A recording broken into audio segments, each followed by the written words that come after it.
Before you get into lighting your smoker, let's talk about what you need to get that smoker lit, because I know a lot of beekeepers really struggle.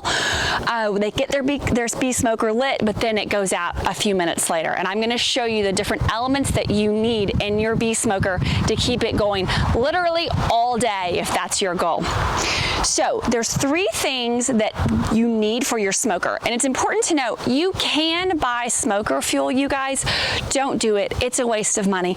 I'm a cheap beekeeper. I'm here to show you how to be a cheap beekeeper. There's literally smoker fuel everywhere, and it's free, and you're recycling and you're reusing. There's no need to buy those pellets, and I'll tell you, the stuff that I'm going to show you that you get for free will keep your smoker lit a whole lot longer than those pellets.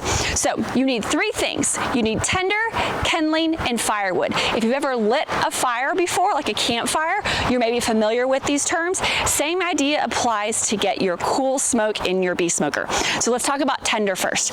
So tinder is what you need that will light very quickly, very easily with just a lighter, but it's not going to stay lit long at all. Like literally we're talking about 10 or 15 seconds. So what I most prefer for tinder is newspaper. You can also use the brown paper, packing paper that comes in your packages, but very easy to get tinder, newspaper, or some sort of paper. I would stay away from any plastic coated paper. It's probably not going to light well, and I don't know that I would want to inhale those fumes either. Okay, the second thing that you need in your bee smoker is what's called kindling. So kindling doesn't light as easy as the tinder. You need the tinder to light the kindling, but the kindling stays lit a little bit longer so that you can move on to your 3rd step of the process, which is your firewood. So you're going to light your tinder, and you're going to use your tinder to catch your kindling on fire. Now, there's lots of different things you can use for kindling. Leaves work really great. Pine leaves work really great. Cardboard is a great type of kindling, and with all the packages that we have mailed to us these days, cardboard is in no shortage in your house, I'm sure.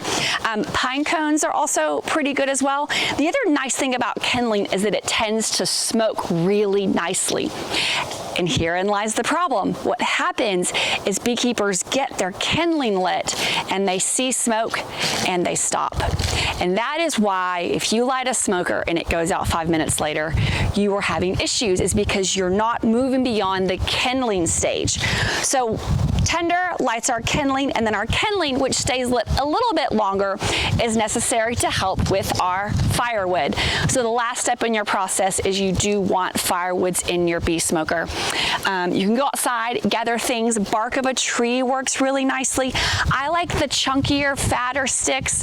I don't like to go for twigs. Twigs are more of the kindling category. They don't stay lit very long, right? So you want these big kind of chunky pieces of wood that you're not going to be able to light on their own, right? You can't take a lighter and catch this on fire. However, if you use your tinder to light your kindling and you've got a good fire going in there for a few minutes, your wood will catch.